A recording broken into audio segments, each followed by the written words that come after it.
Bem, pessoal, então assim, nós já verificamos, né? É bem tranquilo da gente fazer, é bem tranquilo não, assim, é bem mais simples da gente fazer uma análise, né, de valor preditivo, de métodos diagnósticos, tá? De medidas quando elas já são todas na forma de sim ou não. Agora existe um problema, tá? Do ponto de vista de aplicabilidade clínica, muitas vezes alguns parâmetros eles surgem para tentar diagnosticar uma condição, só que esses parâmetros eles ainda são o quê? Quantitativos, tá? Então, por exemplo, aqui, vamos dar um exemplo. Hoje nós sabemos que o paciente com diabetes é o paciente acima de 120 miligramas por decilitro de glicose por sangue, tá bom? Mas quando esse teste surgiu, ainda não existia um ponto de corte para fazer o diagnóstico dessa condição. Hoje nós sabemos que o paciente acima de 70 picogramas por ml de PSA é um paciente que tem um alto risco a ter câncer de próstata. Mas quando esse teste surgiu, que media em uma medida quantitativa uma determinada condição, a gente ainda não sabia como proceder, não sabia qual era o ponto de corte, tá? Vai dizer assim, a partir de tanto o paciente ele é doente, abaixo de tanto o paciente é sadio, ou abaixo de tanto o paciente é doente, acima de tanto o paciente é sadio, tá? Isso aconteceu, por exemplo, com hemograma. A gente sabe que hoje quem tem até tanto de eritrócitos é um paciente com anemia, acima de tanto é um paciente sadio, tá? Então, nós podemos, né, vamos pegar, por exemplo, aqui, a gente tem aqui um estudo feito com pacientes, é um estudo, né, fictício. Ele foi feito com pacientes com artrite, né, em joelho ou em cotovelo, e esses pacientes eles estão aqui, ó, tinham artrite ou artrose, por exemplo, a doença 1 e a doença 2, tá? E na tentativa de criar um método para facilitar o diagnóstico dessa doença, foi feita uma algometria. Então, foi medido em gramas o quanto é que cada um desses pacientes aguentava em nas suas articulações, seja em joelho, seja em cotovelo. Essa algometria ela foi tomada e ela é uma medida quantitativa, tá? Aqui quantitativa discreta, 101, 119, 137, assim por diante. E de cada um desses pacientes eu tinha quem era doente e quem era sadio. Bem, eu posso fazer uma estatística não pareada, tá? Para comparar a média de algometria dos doentes e a média de algometria dos sadios. Perfeito, eu vou ter uma distribuição como? Eu vou ter que checar a normalidade. Vou checar aqui a normalidade, tá? Algometria 1 pela doença. Plots, normality, ok. Eu vi que meus dados eles são o quê? Não paramétricos, né? Eu tenho 361 pacientes sem a doença e 49 pacientes com a doença. Esse dado ele é não paramétrico, então eu vou ter que utilizar um teste de Wilcoxon. Já tenho aqui a média do seu padrão, olha. Os pacientes sem a doença têm uma média de 259 de algometria. Os pacientes com a doença aguentam só 216 de algometria.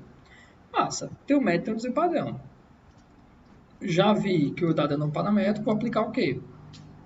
Um teste de Wilcoxon, né? Jogo doenção para cá, série 1, e algometria para cá. Teste diminuído já está marcado, rodei a estatística, beleza, existe diferença estatística entre os grupos. Tá bom, tudo bem. Eu já vi que os grupos, né, do grupo de pacientes doentes aguentam uma menor algometria, né, uma menor sensibilidade do que o paciente com a doença. E, então, isso pode sugerir um parâmetro de diagnóstico. Mas até quanto ele aguenta? Qual é o ponto de corte que eu preciso estabelecer para dizer este paciente é doente, esse paciente é sadio? A estatística de médios e padrões ela é muito pobre para dizer isso. A gente vai ter que escolher um ponto de corte. E para escolher esse ponto de corte, eu vou utilizar uma estatística chamada de curva ROC. A curva ROC, ou curva ROC, ela é uma curva que é traçada calculando a sensibilidade e o valor de 1 menos a especificidade, adotando como ponto de corte cada um dos pontos que eu tenho disponível. Então, se eu tiver 200 valores diferentes, né? Aqui nós temos quantos pacientes que tem essa medida? Olha, aqui nós temos 9... Nós temos 410 pacientes. Então, se eu tiver aqui 410 pacientes, a curva ROC vai me calcular a sensibilidade e a especificidade, considerando cada um desses pontos de corte, cada um desses valores como ponto de corte. Então, por exemplo, fazendo aqui uma curva ROC simulada, tá? Suponhamos que eu tenho apenas 3 pontos de corte. Aqui é o ponto de corte C. Não sei qual é esse ponto de corte, tá? Pode ser, vamos supor, 80 de glicemia para diagnosticar diabetes. Então, qual é a sensibilidade se eu considerar até 80 e mais que 80? Aqui uma sensibilidade olha, de cerca de 45% e uma especificidade de quanto? Aqui dá mais ou menos 80, daqui dá mais ou menos 20, né? Então, 1 menos 20, 100 menos 20, transformando em porcentagem, dá 80. Uma sensibilidade de 45, uma especificidade de 80. Tá, uma boa especificidade, mas uma sensibilidade ruim. No ponto de, ou seja, 80 mg por quilo, 80 mg de glicemia, consegue me dizer muito bem quem não é diabético, mas não consegue me dizer corretamente quem é o diabético. Agora vamos utilizar um ponto de corte de 150, tá? Seria o ponto de corte A. Ele vai me dar a especificidade aqui mais ou menos de 50. Então, 100 menos 50 dá 50. E uma sensibilidade aqui de 90. Isso significa que, utilizando o ponto de corte 150, acima de 150 e abaixo de 150, eu consigo predizer 90% dos pacientes com diabetes. Mas eu não consigo identificar todo mundo que não tem diabetes. Então, ele vai dar muito verdadeiro positivo, mas vai dar muito falso positivo também. Tá bom? Já no ponto B, 120, eu tenho ali 75% de especificidade e 80% de sensibilidade. Pronto. Esse é um ponto de corte ótimo. O ponto de corte de melhor sensibilidade e especificidade sugerido pela curva ROC é um ponto que ele dê mais ou menos o mesmo valor de sensibilidade e especificidade, e esse ponto deve estar o mais próximo possível desse eixo. Ou seja, quanto mais para superior e quanto mais para a esquerda, melhor vão ser a sensibilidade e a especificidade. Se eu traçar uma reta assim, é justamente o ponto B, que é o ponto mais próximo desse eixo, tá certo? Quanto mais próximo dessa curva 3, a curva 3 ela se refere à curva de nulidade. Na curva 3, tá? Se eu calcular aqui, eu vou ter 50% de sensibilidade, 50% de especificidade. Ou seja, eu só consigo dar metade dos verdadeiros positivos e metade dos verdadeiros negativos. Então, eu vou ter metade de falsos positivos e metade de falsos negativos. Tá? Então, essa curva 3 é o eixo de nulidade. Quanto mais próximo dessa curva 3, maior será a probabilidade desse método não ter capacidade diagnóstica, já que ele não consegue me dizer quem é doente e quem não é doente, tá bom? Vamos pegar aqui, por exemplo, essas duas curvas ROC, tá?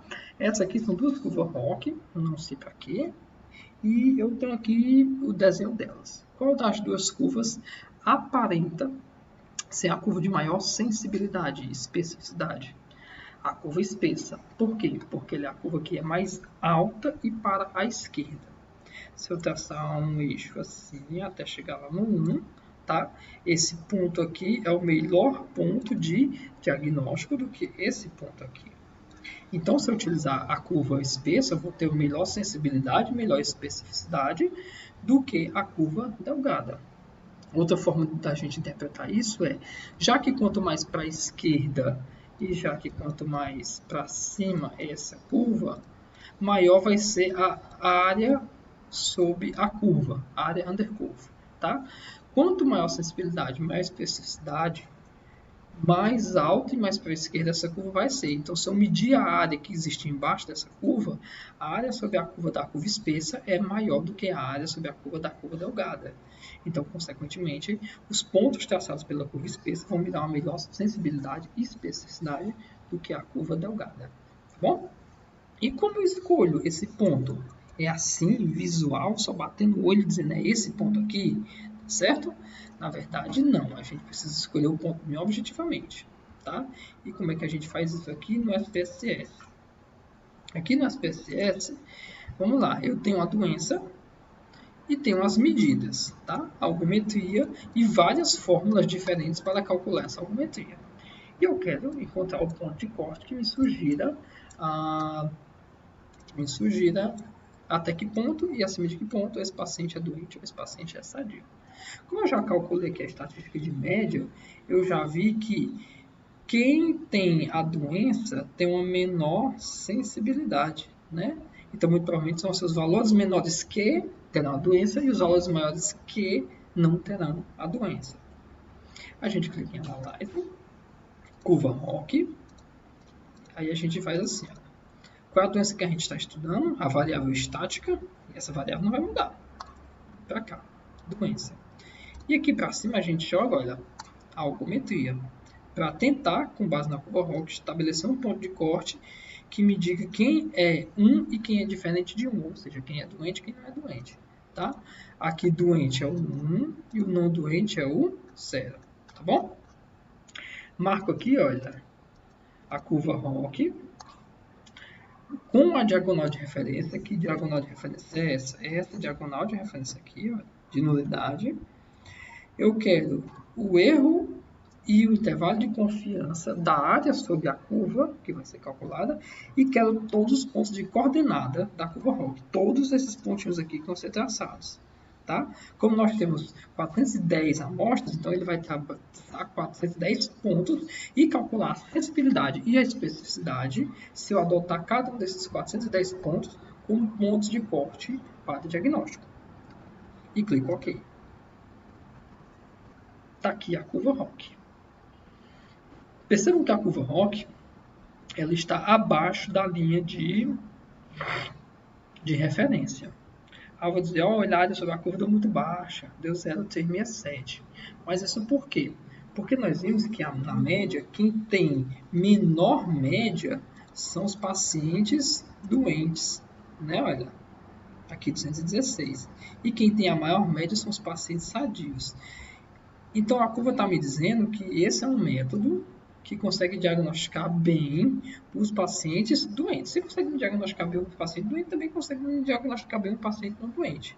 Por que a curva está invertida? Porque eu botei como valor de referência o 1, considerando acima de e abaixo de. A área deu muito baixa, deu 0,376, mas não é porque esse método ele é ruim para diagnosticar. E como é que eu sei isso?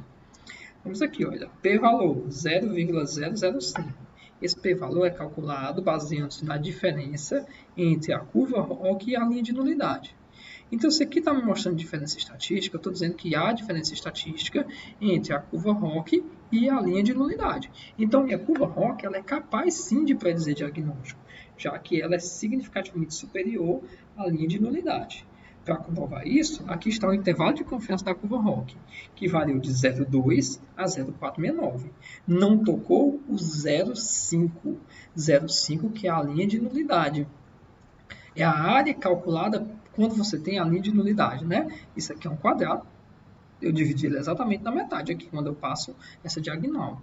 Então, se eu digo que com 95% de confiança, essa curva ROC, ela, em momento algum, ela toca essa linha de nulidade, então eu digo que essa curva ROC ela é capaz de predizer o diagnóstico.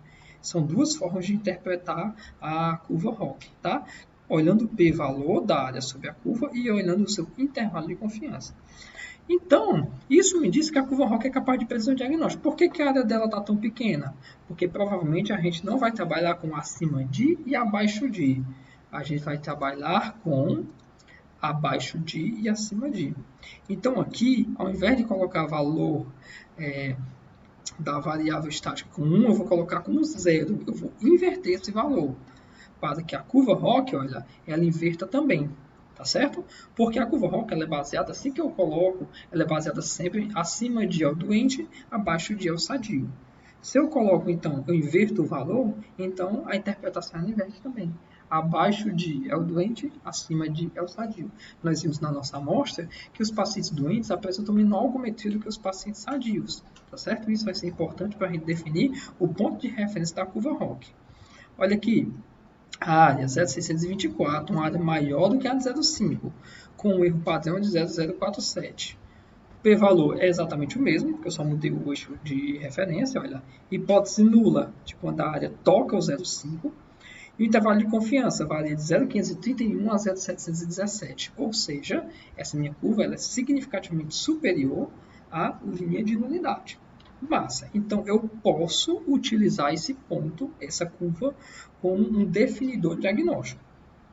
Aqui, em coordenadas da curva, está a sensibilidade e o valor de 1 menos a especificidade se eu adotar, olha, cada um daqueles 410 pontos como parâmetro diagnóstico.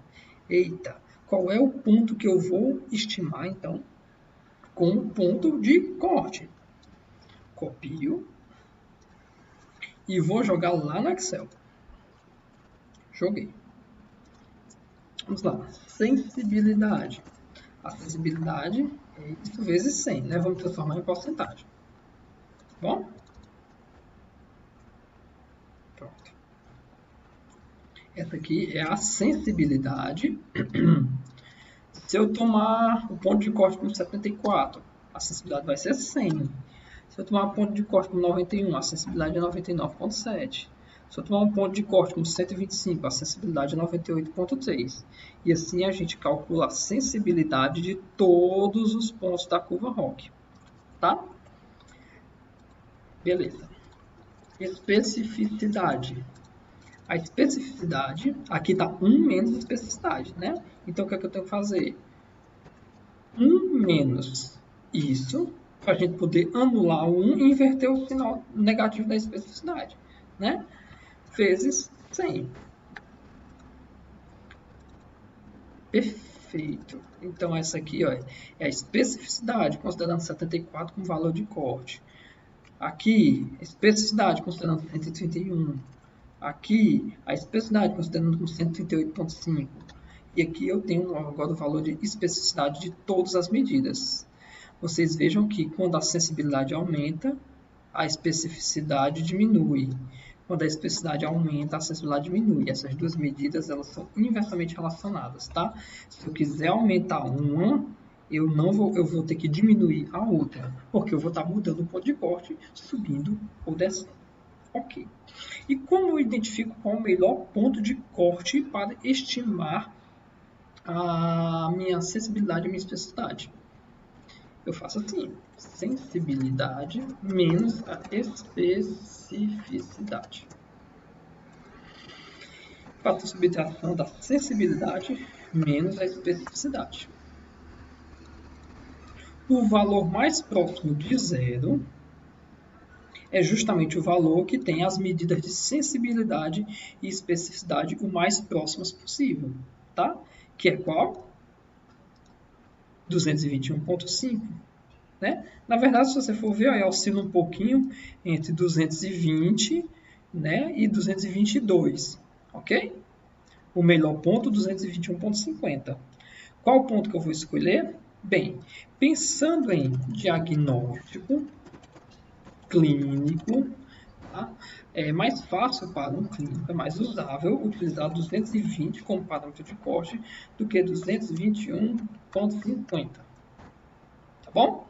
Então, como 220, 221, 222, esses três parâmetros, no geral, quando eu subtraio suas sensibilidades de suas especificidades, eu encontro valores muito próximos a zero, eu vou escolher 220. Esse vai ser o meu ponto de corte empírico baseado na curva ROC. Empírico por quê? Né?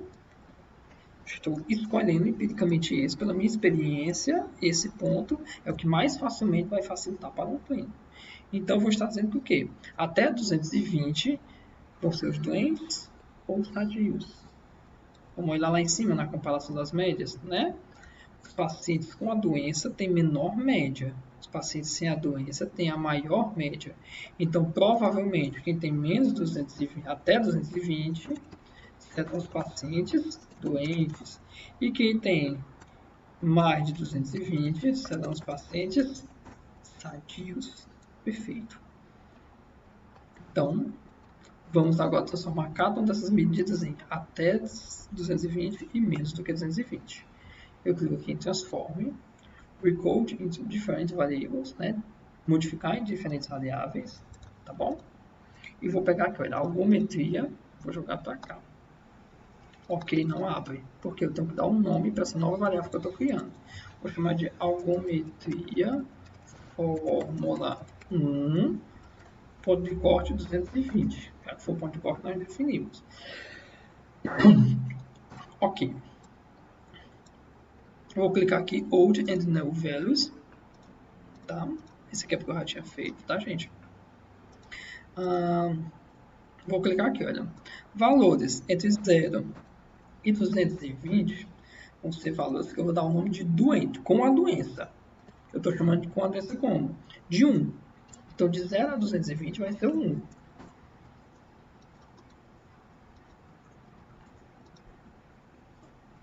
De 0 a 220 vai ser o 1. E acima de 220 vai ser o não doente, sadio.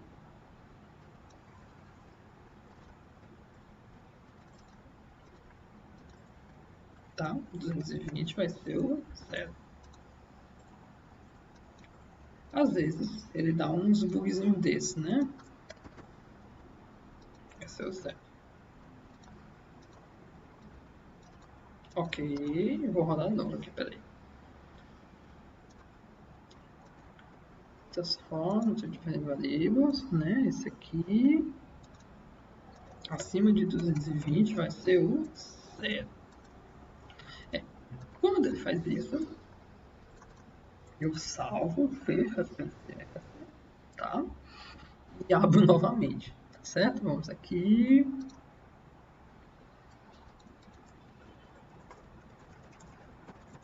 Aqui é exercício overrock.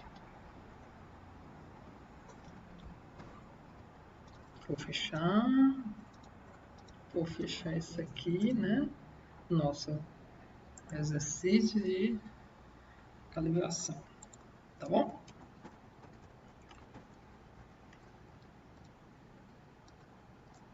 Exercício de calibração. Beleza. Fechei tudo, né? Vou abrir de novo aqui o exercício da Cuba Rock, tá bom? O que é que nós vamos fazer? Dizer quem tem até 220 é o doente, quem tem um abaixo de 220 é o sadio, tá? Deixa eu ver se tá gravando. Tá gravando. Beleza. Pronto, vamos de novo. Transformar em diferentes variáveis. Vou só aqui apagar isso, né? Beleza. Transforme em diferentes variáveis. Jogar doença. Opa. Algometria fórmula vem para cá. Você vê que o OK não abre. Vou chamar ele de algometria fórmula 1. Vou colocar 220. Para me lembrar que 220 foi o ponto de corte. O OK ainda não abre. Porque eu tenho que dizer quem são os velhos valores e quem são os novos valores. Valores, né? Quem for de 0 a 220, eu vou chamar de doente, já que eu vi que a média dos doentes é maior, ou é menor. Se fosse o contrário, eu faria o contrário. E os valores acima de 220 são as pessoas que não têm a doença. É importante que eu coloque aqui mesma classificação que eu estou usando aqui, olha. Que é presente é 1 e ausente é, olha, 0, tá bom? Ok. O SPSS vai me criar uma coluninha aqui, olha. Vou trazer ela para cá. Percebam que ele classificou quem tinha valores menores que 220, virou 1. E valores maiores que 220, olha, 203 virou 0. Beleza? Vamos agora etiquetar isso, né, para a gente não esquecer. 0, teoricamente, aos pacientes com mais do que 220. E 1 aos pacientes com até 220. Não é isso? Ok. Agora, vamos testar a sensibilidade e a especificidade adotando esse ponto de corte. Analyze, estatística descritiva, Crouch Tabs. Padrão ouro, ele vem para a coluna. Padrão teste, ele vem para a round, para a linha. Ganho estatísticas, marco capa, risco e McNamara. Dou um OK.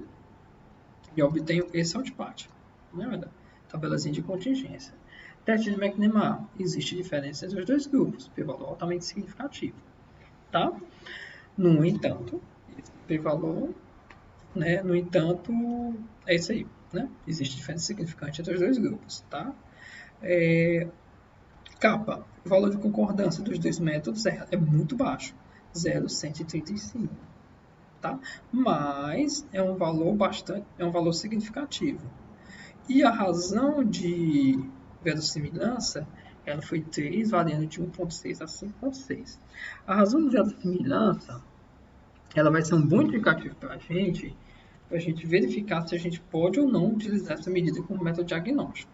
Tá? Razão de verossimilhança. Ela é a razão esse dividido por esse dividido por esse. Opa, cadê? A gente já tinha feito isso, né? Tá aqui. Tá aqui, né? A razão de verossimilhança, né? Beleza. Bom, vamos recalcular. É esse dividido por esse. Esse dividido por esse. E agora, esse dividido por 1 sobre esse. 5.92, né? Beleza. A razão de verossimilhança, vocês notem que ela é uma divisão de uma divisão. Se aqui for 1 e aqui for 1, a razão de verossimilhança vai me dar 1. Então, aqui o ponto de referência na curva ROC é 0,5, na razão de verossimilhança é 1. Tá? Então, se a razão de verossimilhança for 1, significa que A dividido por B, dividido por C, dividido por D é 1. Então, os números eles são iguais. Então, não existe verossimilhança. Tá?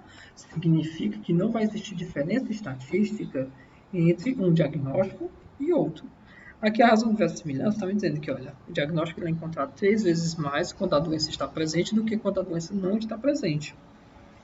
E notem que aqui nós temos um intervalo de confiança, que até eu falei que a gente explicar agora o que significava. O intervalo de confiança não tocou o eixo de nulidade, que é 1. Ele variou de 1.62 a 5.61.